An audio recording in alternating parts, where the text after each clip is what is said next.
नमस्कार साथियों, मैं नीरज शुक्ला आपका हार्दिक स्वागत और अभिनंदन करता हूं। और आज हमारे चैनल को बिजनेस ग्रुप ऑफ कॉमर्स पे आज हम लोग पढ़ेंगे provision relevant for accounting in the absence of partnership deed. हमने पार्टनरशिप से रिलेटेड और भी सारी वीडियो बना चुके हैं।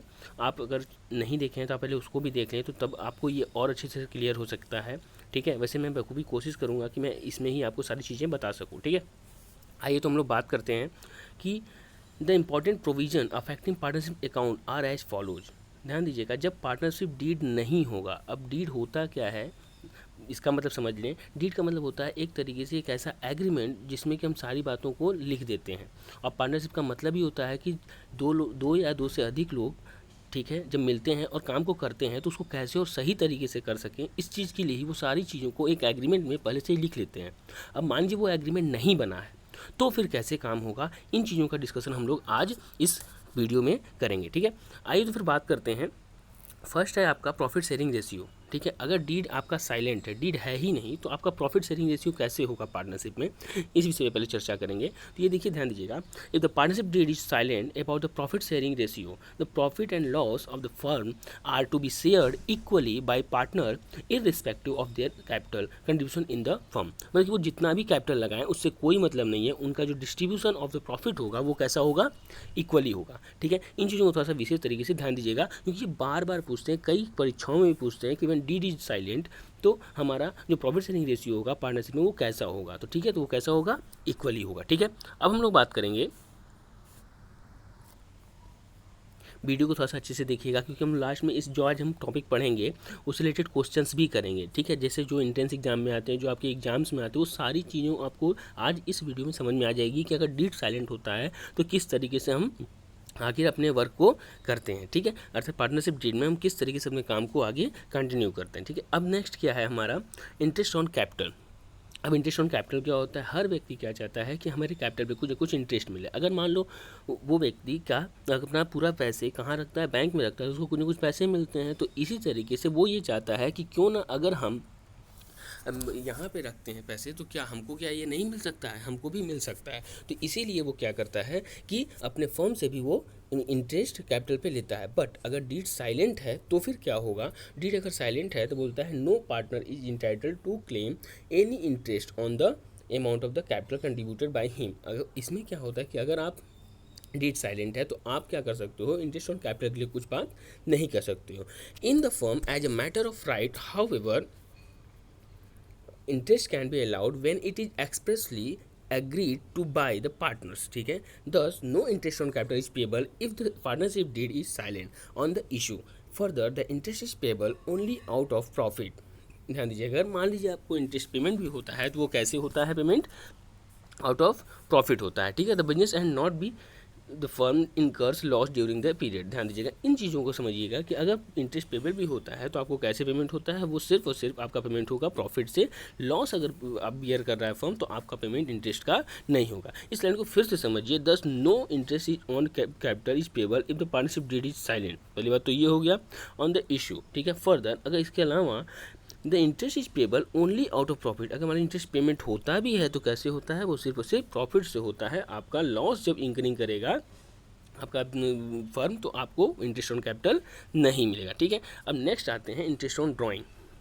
इंटरेस्ट ऑन ड्राइंग क्या होता है, जैसे आप जब पैसा देते हो फर्म को तो आपको क्या मिलता है, इंटरेस्ट मिलता है। ठीक है, मैं आपको पहले ही बता चुका हूँ, अब मैंने अकाउंटिंग कॉन्सेप्ट से रिलेटेड वीडियो अपलोड किया है, उसको भी आप देख सकते हैं कि हमारा सेपरेट लीगल एंटिटी क्या बोलता है कि फर्म को अपने जो भी ओनर है उससे एकदम अलग होना चाहिए, उसको सेपरेट होना चाहिए, ताकि आप जो काम करो वो फर्म को अफेक्ट न करे और फर्म जो काम करे वो आपको अफेक्ट न करे। ठीक है, इसी तरीके से जब आपको कैपिटल लगाने पे इंटरेस्ट मिलता है तो ऐसे ही आप अगर ड्राइंग करते हो तो उस वक्त आपको इंटरेस्ट देना भी पड़ता है। तो बोला है अगर डीड साइलेंट रहेगा तो क्या होगा कि no interest is to be charge on the drawing made by the partner. ठीक है, there is no mention in the deed.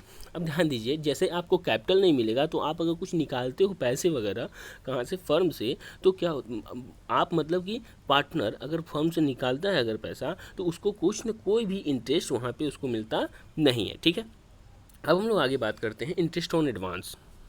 ठीक है।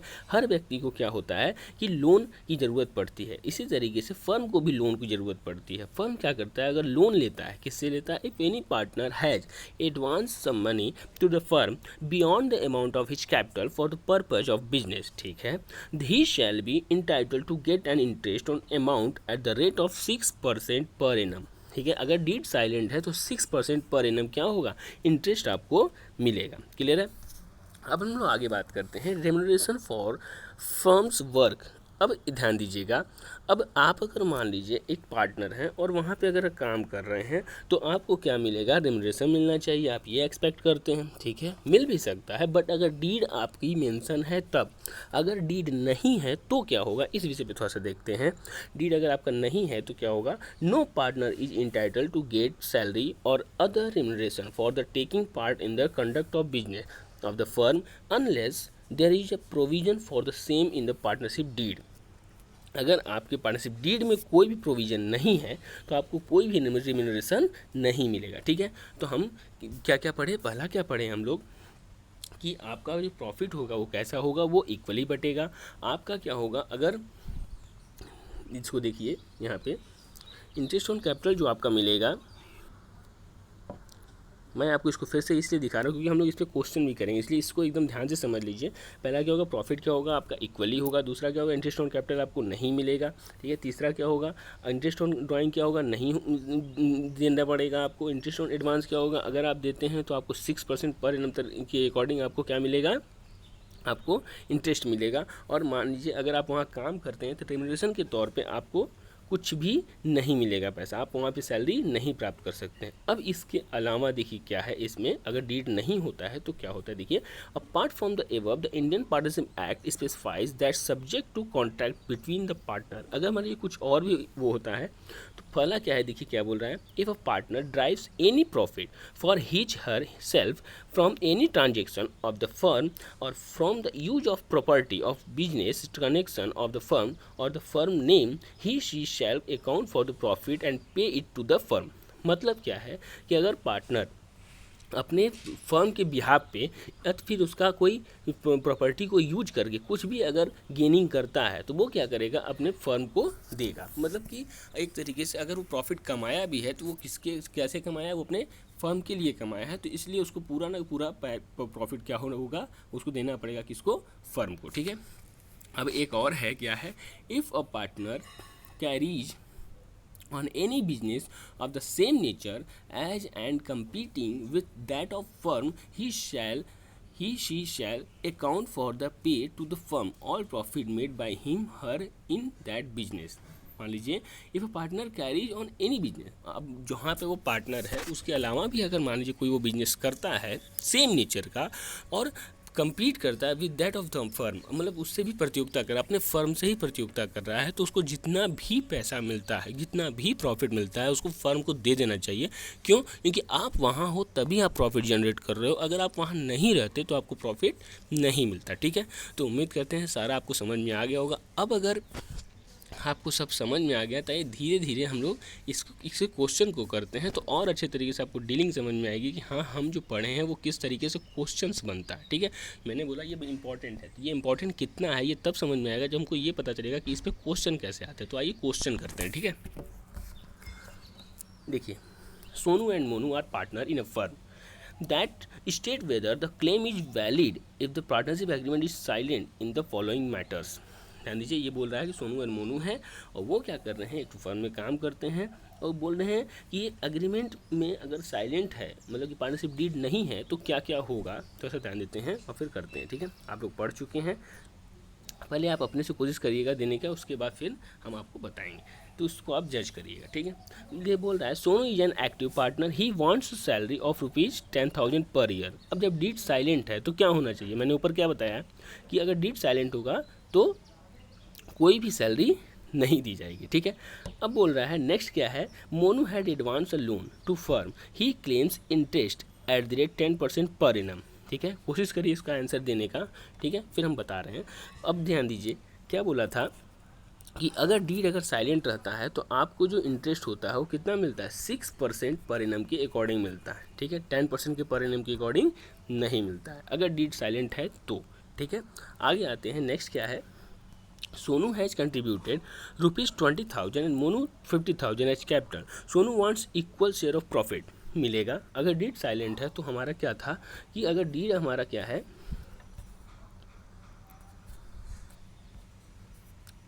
वो है, तो हमारा जो प्रॉफिट की डिस्ट्रीब्यूशन होगी वो कैसी होगी, इक्वली होगी। ठीक है, वो इक्वली हमारा डिस्ट्रीब्यूशन किसका होगा, प्रॉफिट का होगा, तो उसको मिलेगा वो चीज़ें। ठीक है, फिर क्या बोला है, मोनू वांट्स, नेक्स्ट क्वेश्चन है हमारा, Monu wants interest on capital to be credited at the rate 6% per annum. Monu जी क्या है, वो इंटरेस्ट ऑन कैपिटल चाहते हैं, कैसे, 6% पर एनम। अच्छा एक बात बताइए, हमने क्या बोला, इंटरेस्ट ऑन कैपिटल नहीं मिलेगा कब, जब डीड हमारा साइलेंट रहेगा, मतलब डीड हुआ ही नहीं है, एग्रीमेंट हुआ ही नहीं है, सिर्फ ओरली हुआ है। तो क्या होगा कि हमें 6% पर एनम के अकॉर्डिंग जो इंटरेस्ट ऑन कैपिटल है नहीं मिलेगा। ठीक है, तो ये भी समझ में आ गई बात। इस तरीके से क्वेश्चंस आपके बनते हैं। ठीक है, नेक्स्ट क्या बोल रहा है, if the deed is silent, if the deed is silent interest at the rate of 6% per annum would be charge on the drawing made by the partner. देखिए ध्यान दीजिए, इंटरेस्ट ऑन, ये देखिए क्या बात कर दिया कि ये इंटरेस्ट ऑन ड्राइंग की बात कर दिया। तब एक बात बताइए, जब हमारा डीड है ही नहीं तो हमें इंटरेस्ट ऑन ड्राइंग मिलेगा कहाँ से। ठीक है, तो इसमें भी क्या हो जाएगा, no interest on drawing is charge.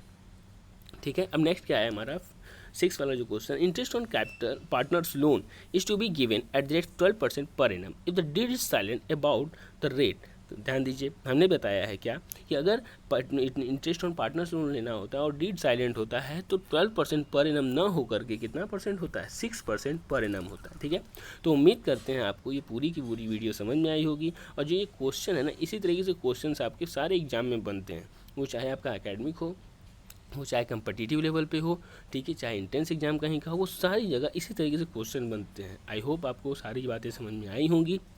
ठीक है, नेक्स्ट वीडियो आपका फिर से अपलोड होगा, इसके लिए आप चैनल को सब्सक्राइब कर दें ताकि आपको हमारे नोटिफिकेशन जल्द से जल्द मिल सकें। ठीक है, और अगर वीडियो अच्छा लगा हो तो आप इसको लाइक भी करिए। ठीक है, तब तक के लिए धन्यवाद।